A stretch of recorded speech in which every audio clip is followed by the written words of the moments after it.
네, 우리나라 상황이 이렇게 심각해지자 정작 발원지인 중국에서의 대응에도 변화가 생겼습니다.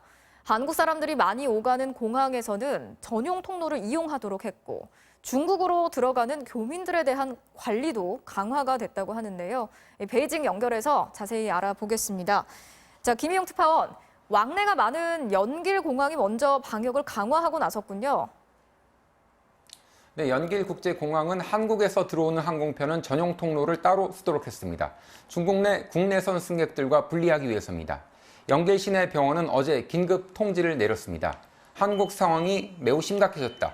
한국에서 친척이나 친구가 오면 14일이 지나기 전까지는 만나지 말라는 내용입니다.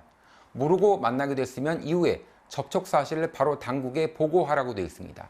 산둥성 위에선 한국에서 입국한 경우 일주일 정도 격리 조치된다는 소식도 들어왔습니다.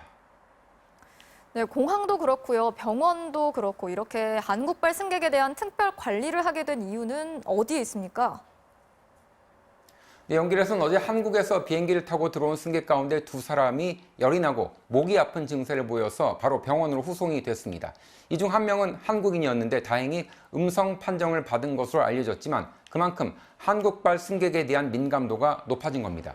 이곳 베이징도 당초 중국 전 지역에서 귀경하는 경우에 2주간 자가 격리를 의무적으로 해야 했는데 외국에서 오는 경우는 제외한다. 이렇게 지난주 발표를 했었습니다. 그러다가 오늘부터 다시 한국에서 오는 경우는 2주 동안 자가 격리를 하라는 지침이 대규모 거주단지를 중심으로 나왔습니다.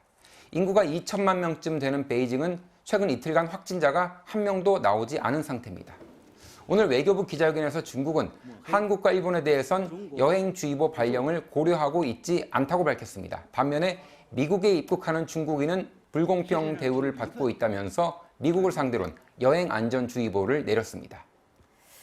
예, 상황이 한국과 바뀌고 있는 것 같아서 좀 착잡한데요. 이런 가운데 오늘 중국은 연중 최대 정치 행사인 양회 연기를 공식적으로 발표했죠. 네, 양회는 다음 달 초에 예정돼 있었는데 일단 공식 연기가 됐고 차후에 언제 개최할지도 명시하지 못했습니다. 양회 연기는 40여 년 만으로 사실상 처음 있는 일입니다. 전국 도시의 주요 간부들이 방역에 전념해야 하고 또 무엇보다 10,000명에 가까운 사람들이 비행기와 열차로 베이징에 모여든다는 자체가 지금은 불가능한 상태입니다.